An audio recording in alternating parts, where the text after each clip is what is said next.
Well, good morning to my Winning Ways show fans, and here's my monthly update, which obviously is going to give you some of the news that has happened, and we're just going to go through a few things that really look like they're quite controversial. The first was Sean Veal, the Hollywood rider. He rides for the biggest bookmaking company in South Africa and one of the biggest in the world. Well, he was caught sticking punters into horses. The last one and the only one that has been published was the 14th of February. The second race, you can go and have a look at it. Most interesting to watch how a couple of horses were ridden behind it. And that's for the NHA to start looking at, because it certainly looked like it had everything its own way. Anyway, he won apparently 20,000 Rand over the horse. He was fined 100,000 and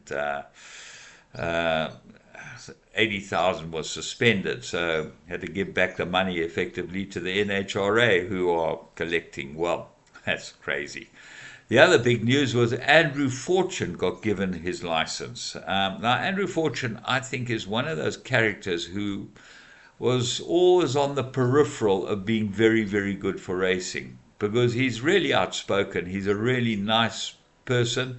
He's gone through some terrible times in his life and come out at the end being a champion. So kudos to him. I think his wife, Ashley, is probably the backbone of the whole thing. She keeps him going, but he wants to ride again. So he's been given his license, but the condition was that he was fined 500,000 Rand for something that he said.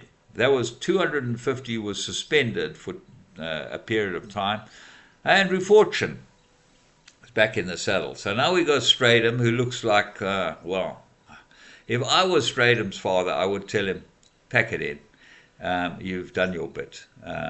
I'm not sure that he's doing himself any favors, and certainly he's got enough money and he doesn't have to ride horses.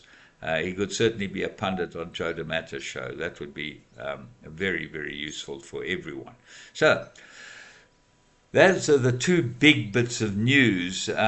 We had a lot of racing went down the drain because of weather, mainly KwaZulu-Natal. And there's another KwaZulu-Natal meeting tomorrow that's bitten the dust. So what interests me is how bloody awful this polytrack has turned out to be. It's been bad for racing. It's been really inferior racing. And hopefully the new powers that be can go and rectify it. What is shocking is the 460 million Rand they got for Clearwood, or that thereabouts was the amount of money, is gone. The whole lot, 2012, from there to today, it is gone. It was spent on 500 stables, and you might as well just have spent it on the 500 stables at Summerveld, which they needed at the time, and certainly putting in a polytrack at Summerveld, no good to anyone, because the polytrack at Greyville is on its way out. Hopefully, they'll revert Greyville back to what it should be, which is a full race course and have 3 bends, as they do in Hong Kong, places like that, where you have an inside, middle, and outside bend where you can look after the grass, and you could race every 3 times a week, every single day of the year, if you had that type of system in place. But I'm not sure that these guys have got the vision to be able to do that. Okay, let's move on to Canterpar's Goodies, which is, as you know, the show that I do. And all it encompasses is finding horses on the way to the start and tipping them to my clients. So we have a couple of spots open. We did pretty well last month, but December and January were phenomenal months. We're still showing an overall huge profit for 1,000 Rand stake. The profit is in excess of 50,000. In fact, it's close to 100,000. Is the profit for 1,000 Rand stake, win and place on every single horse I tip. So I'm very successful. I'm keeping it to a minimum amount of people, but I have got a couple of spots available for those of you who would like to join. And it's a good operation which really makes money. It certainly makes money for me, and it makes money for my clients.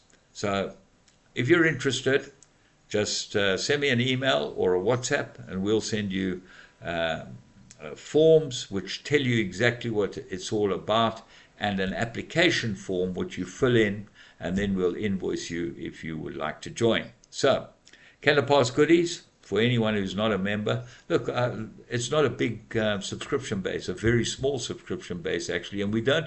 Why I've opened it up to another 5 members, and of which I've got a couple of spaces available, is because we haven't affected the prices in any material way of the horses that I've tipped going to the start. The tote is shocking. That's what we use as our guideline. And I saw a couple of anomalies. Just talking about the tote, I saw a terrible anomaly on the Vaal race meeting on Tuesday, where the winner was paying R8.30 after the horses had gone past the post and into the winner's box. Basically, they put up the photo finish, and that ended up paying R7.90. The second horse, which was paying R1.30, paid R1.20, and the third horse, which was even worse, was paying R5.50 a place, and that ended up paying R5. Awful, absolutely awful it was. And there's got to be some investigation into the way the totes run. Remember, though, if you want to join Canterpass Goodies, send me an application.